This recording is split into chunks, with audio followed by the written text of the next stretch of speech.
Hey there, I'm Ava, the artist that all the newspapers and critics have been talking about for the past 6 months. I live in a cozy apartment with canvases piled up like old newspapers in every corner. Today, I'm dragging my feet at another one of those art exhibitions where people with more money than sense pretend to understand art. But that's where the cash flows from, and I need that to keep doing what I love.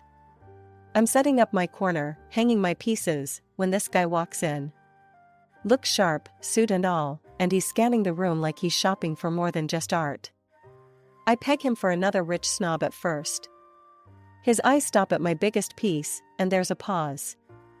Then he strolls over, all casual like he's walking into a friend's house uninvited. "That's quite a storm you've captured," he remarks, pointing at my painting of a tumultuous sea. "Yup, it's a mess all right," I reply, wiping my hands on my jeans. Not really in the mood to entertain. He chuckles, a deep sound that seems genuine. "I'm Ethan," he extends his hand, not a speck of pretension. That takes me off guard. "Ava," I shake his hand, firm and brief. Got tired of painting still lives and sunsets. Thought I'd throw some real life onto the canvas. "That's refreshing," he nods, glancing back at the painting. "It's raw, powerful." I'm about to thank him when he asks, "Got a minute to talk about your work? Maybe over coffee?" Coffee turns into sitting at this overpriced cafe across the street, Ethan sipping his fancy espresso while I stick to plain black coffee. He talks art like he knows it, really knows it. Turns out he owns a couple of galleries and isn't just some suit. "So, you make a living just throwing paint around?" he teases, eyebrow raised. "Beats wearing a tie," I shoot back, smiling despite myself. We talk about everything, art, music, crappy movies. He's easy to talk to, and I find myself opening up about my dream of making it big without selling out. He listens, really listens. "You're not like the usual artists I meet," he admits.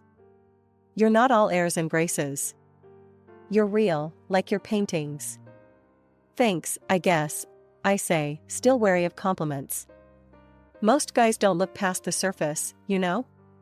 They see a girl who likes to paint, not someone trying to make something of herself. Well, I see someone talented. And it's not just about the art. It's about the artist. You've got something, Ava. Don't let anyone tell you different. The afternoon fades into evening, and I realize I've enjoyed myself. He walks me back to the exhibition, and before we part, he hands me his card. "Think about what I said, Ava. Maybe we can talk more, set up something for your work. No pressure, just think about it." "Yeah, maybe," I take the card, surprised at myself for even considering it. He gives me a small wave and heads back into the crowd, leaving me with a weird feeling in my gut. Like maybe, just maybe, this wasn't just another pointless chat. Life's funny, ain't it? One minute you're slinging paint on a canvas in some dingy studio, and the next, you're being whisked off your feet by a guy who actually gets you. That's been my ride with Ethan. A year of surprises, and not the bad kind. We found ourselves at this tiny Italian place he likes, tucked away in a side street where you'd miss it if you blinked. The kind of spot where the owner knows your name and the food tastes like an old family recipe. Ethan's all smiles tonight, more than usual, and I can't help but feel a buzz in the air. He's fidgeting, which ain't like him at all. I'm about to call him out when he clears his throat, all serious like he's about to deliver the evening news. "Ava, I've been thinking," he starts, and I brace myself. Thinking can lead anywhere with Ethan. "Yeah? About what?" I keep it cool, sipping my wine like it's just another Tuesday. "About us. About this thing we've got going." He pauses, searching my face for clues. I ain't giving anything away just yet. I lean in, eyebrows up. "And?" He takes a deep breath, and then he's down on one knee, right there between the antipasto and the cannoli. I almost spit my wine out. "Ava, will you marry me?" He's holding up this ring, simple but perfect, and for a hot second, I'm speechless. I blink, making sure I'm not 3 glasses deep into a wine dream. "Ethan, are you for real right now?" "As real as it gets." He's grinning, and damn, he looks hopeful. Hell, yes, I laugh, more out of shock than anything. Yeah, Ethan, I'll marry you.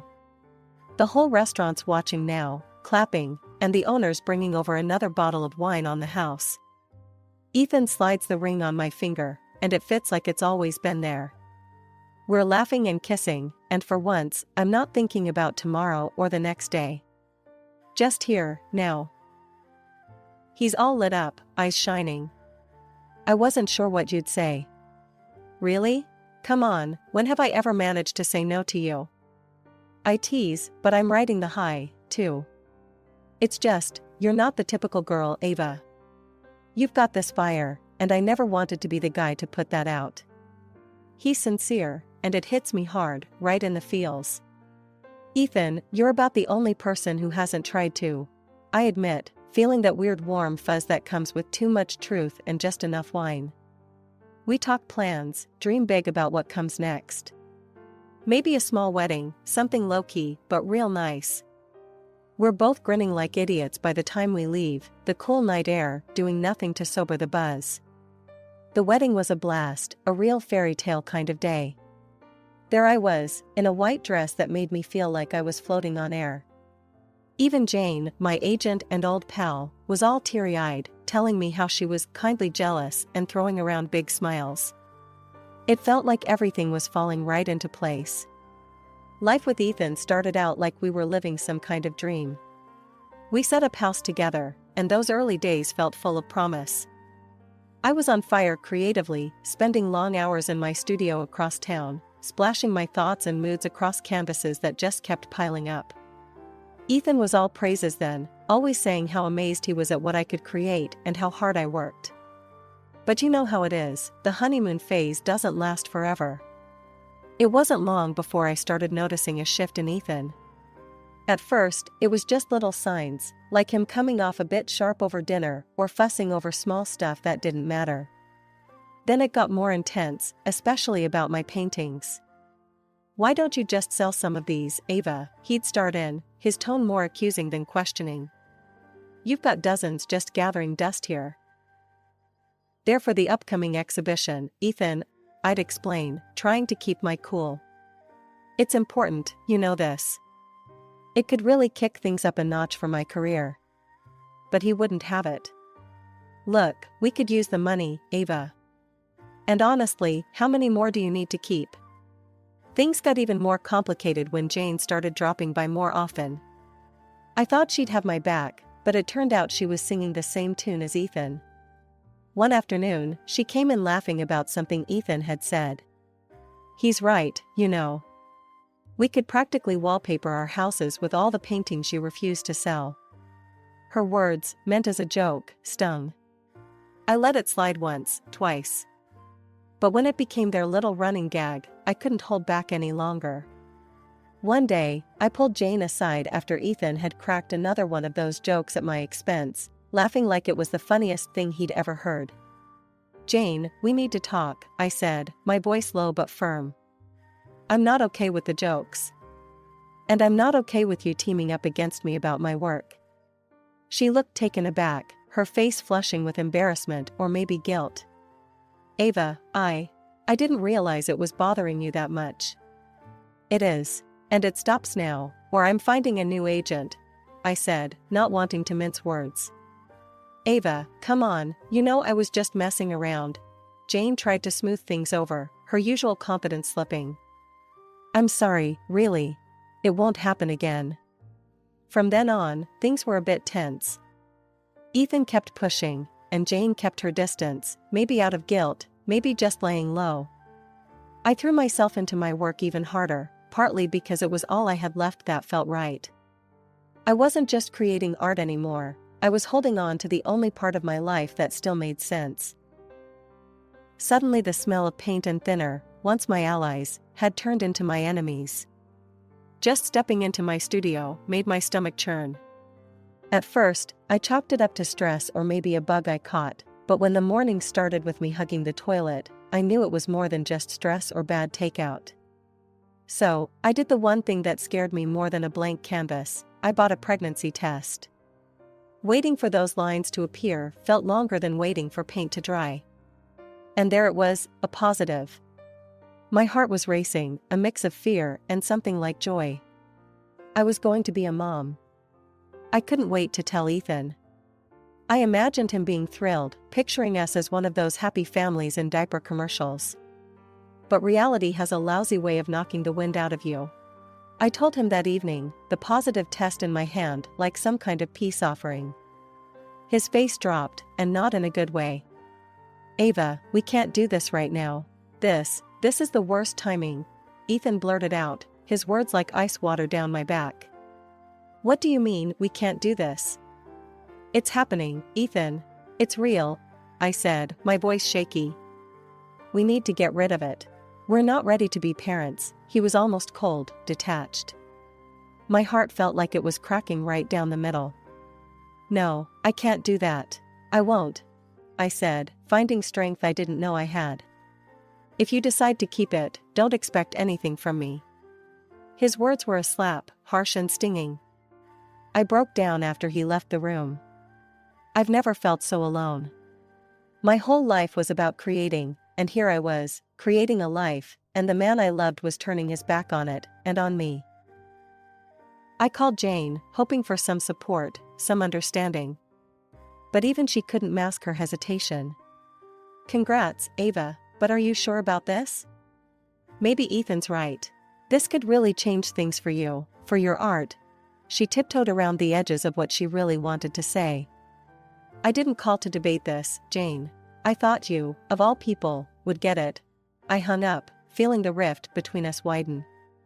With the studio now a no-go zone due to my sudden aversion to paint smells, I spent more time outside, walking in the park, trying to clear my head. The more I thought about it, the more I realized I was on my own in this. Ethan became more distant each day, obsessed only with my work, or the lack of it. "When is your exhibition? When are you going to start selling again?" he would ask, not even trying to hide his frustration. I'd snap back. "It's on hold, okay? Can't you see I'm dealing with a bit more than just paintings here?" But he didn't see. Or he didn't want to. Our conversations turned into arguments, quick and sharp like a brush flicking too much paint off its bristles. I was alone, truly alone, but also determined. I had a new life growing inside me, and like my paintings, I was going to see it through, no matter how tough the audience. After weeks of battling morning sickness and steering clear of my studio, the day I felt like myself again, I couldn't wait to get back to my sanctuary. The smell of paint no longer made my stomach turn, and I was eager to lose myself in my work once more. But as soon as I stepped in, something felt off. A quick glance around, and I noticed gaps where there shouldn't be. Some of my paintings were missing. Panic knotted in my chest. I racked my brain. Had I moved them? Sold them and forgot? No way, I would remember selling my own work. I darted to the old PC tucked in the corner, the one hooked up to the security cameras I had installed years back when a local punk thought it'd be fun to tag the warehouse. I never thought I'd need them for anything more than scaring off vandals. Fast forward through hours of nothing, and then, there he was, Ethan, looking sketchy as hell. He was lifting my paintings, one by one, and then walking out. My heart raced. What the hell was he doing? Was he selling my work on the side? But why? I sat back, feeling like I'd been punched. I couldn't confront him, not yet. I needed more info. I grabbed my phone and dialed the number of a private investigator I'd found online, someone with good reviews who didn't look like they'd spill the beans for a quick buck. "Yeah, I need someone tailed. My husband. I think he's up to something bad," I told the PI, my voice a mixture of anger and disbelief. "Understood. We'll start following him today and keep you updated," the PI assured me. For the next 3 weeks, I was on edge, pretending everything was normal around Ethan while waiting for the investigators' calls. He updated me regularly, and the news wasn't good. Ethan was neck-deep in debt, something about bad business deals and loans coming due. It turned out he was using my paintings to keep his creditors at bay. The worst part? Jane was in on it. The two of them were a team, selling my originals and replacing them with fakes. The PI even got photos of them together, laughing, looking way too cozy. My friend and my husband, stabbing me in the back while smiling to my face.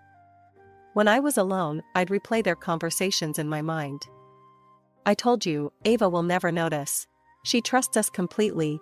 Ethan's voice, smug and confident. Yeah, she's too stupid to notice anything even under her nose, Jane's reply, dripping with disdain. Their betrayal burned in my chest, a constant ache. But I pushed the pain down and focused on my plan. I couldn't tip them off that I knew. I started checking each of my paintings, comparing them to the photos I had on my computer. One by one, I identified the fakes. They were good, but not good enough to fool the artist's eye. I marked each replaced painting discreetly, deciding to keep this to myself until the exhibition. I wanted to expose them publicly, to show everyone their true faces. The day of the exhibition finally arrived. I was a bundle of nerves and anticipation. Everything had to be perfect, not just the art on the walls, but the performance I was about to put on. Dressed elegantly, accentuating my now noticeable pregnancy, I felt powerful, like a storm ready to break. The gallery was buzzing with guests when I arrived. Reporters, art critics, potential buyers, and everyday art lovers filled the space. Ethan and Jane were there too, mingling, laughing, looking like the picture of innocence. They had no idea what was coming. I took the podium, my hands steady, despite the turmoil inside. Thank you, everyone, for being here today, I began, my voice clear and confident. This exhibition was a labor of love, which, given recent personal challenges, was not easy to prepare. I am grateful for all the inspiration from my fans and the support from the community. The room filled with applause, and I nodded, acknowledging the support. But as the clapping died down, I continued. However, I must disclose something important before we proceed. A hush fell over the room. Cameras raised in anticipation, recording every second. I apologize, but many of my paintings here are fakes. Gasps echoed through the hall, and murmurs swirled like a gust of wind picking up leaves. The person responsible for this betrayal is someone I trusted deeply, my husband, Ethan, and his accomplice, my agent and supposed friend, Jane. The shock was palpable. Ethan's face drained of color, and Jane's eyes widened in panic. I have proof of their deceit. I signaled to the tech guy, and the screen behind me lit up, showing video footage from the workshop. There was Ethan, sneaking out with my original paintings, and then replacing them with fakes. The crowd erupted in whispers. I let them soak it in before I played the audio recordings, the nail in the coffin. Ethan's voice filled the room, mocking my ignorance and detailing their scheme to use my art to settle his debts. Jane's laughter, cruel and dismissive, followed. I was a fool, but not because I didn't know, I said into the mic, my voice firm. But because I trusted without question. That ends today. Reporters swarmed around Ethan and Jane, firing questions faster than bullets. They stumbled over their words, their excuses feeble and unsatisfying. As they tried to leave, the police entered, moving through the crowd and straight to them. They read their rights and cuffed them, all while cameras flashed and recorded every moment. The room erupted into applause, not just for the drama, but for the resilience I'd shown. I stood there, hand on my belly, feeling my daughter kick as if in approval. The fallout from the exhibition scandal turned my life upside down, but this time in a good way. My paintings, once confined to my studio and the occasional gallery wall, were now in high demand. Prices for my work skyrocketed as art lovers clamored to own a piece of the story. With the rush of new attention, my phone was buzzing nonstop. Interviews, talk show invites, and gallery offers flooded in. It was overwhelming but exhilarating. "You're a hot commodity, Ava." My new agent, Mike, chuckled over the phone. He was a straight shooter, recommended by a fellow artist who swore by his honesty. "We've got to strike while the iron's hot." Amidst the chaos, the most profound change came quietly, a baby girl with her mother's stubborn streak and her father's deep blue eyes. Holding her for the first time, I felt a surge of protectiveness. "I'll call you Mia," I whispered. She was my new beginning. The divorce from Ethan was messy, but swift. My lawyer was a bulldog, fighting tooth and nail for every penny of compensation and child support. "He'll pay for what he did, Ava. Not just in cash," he had promised me early on, and he delivered. The day Ethan and Jane were sentenced was a spectacle.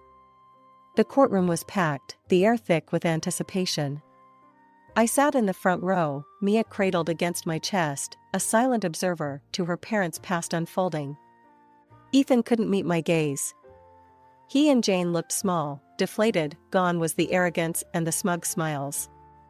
When the judge handed down the sentence, short prison terms but long-lasting public disgrace, they merely nodded, accepting their fate without a word. Life settled into a new rhythm after that. Mia grew quick as a flash, giggling and babbling her way into everyone's hearts. My studio became my sanctuary once again, only this time with a crib in the corner and baby toys scattered among paint tubes. Mike was a godsend, handling the business side with a deft touch that left me free to create. "You've got a gallery opening in New York next month," he informed me one afternoon as I dabbed at a canvas, Mia playing at my feet. "New York, huh?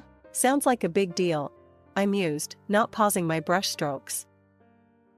And so, with my past tucked away like the darker colors on my palette, I painted my future in bright, bold strokes. Mia's laughter filled the air, a sweeter melody than any acclaim or applause. It's been 3 years since the dust settled on the chaos that was my old life. 3 years, and I've carved out a space for myself and Mia that's about as peaceful as it gets. We're living in a cozy house with a sprawling backyard where Mia can run around and I can breathe easy. My art? It's taken off in ways I only dreamed of. Collaborating with galleries, my paintings fetching prices that make me do a double take, it's all still a bit surreal. I was in the middle of setting up a new canvas in the makeshift studio I rigged up in the garage when my phone buzzed. The screen flashed Ethan's name. Hesitating just a second, I answered, bracing myself. "Ava, it's Ethan. I've been thinking a lot since everything. I'm out now, and I want to apologize, Ava. Truly. And I was hoping." "You're hoping what, Ethan? Hoping I've forgotten everything? Hoping I'd just let you waltz back into our lives?" I cut him off, not needing to hear the rest. No, it's not like that. I don't expect anything, Ava. I want to see Mia. I want to be a part of her life. I'm her father. I sighed, a heavy, tired sound. "You lost the right to call yourself that when you decided your debts were more important than your family." "I know I messed up, I do. I've changed, Ava. I have," he pleaded, his voice cracking a bit. "Good for you, Ethan. Really. But Mia's doing just fine without you. We both are. You're not part of this life anymore." I wasn't just throwing words, I meant every one of them. Can I at least send her something? For her birthday or Christmas?" His voice was smaller now, almost lost. "You can send it to Mike, my agent. He'll make sure it's appropriate before it gets to her. That's the best I can offer you." Another pause, then a quiet, "Okay. Thank you, Ava. Goodbye, Ethan."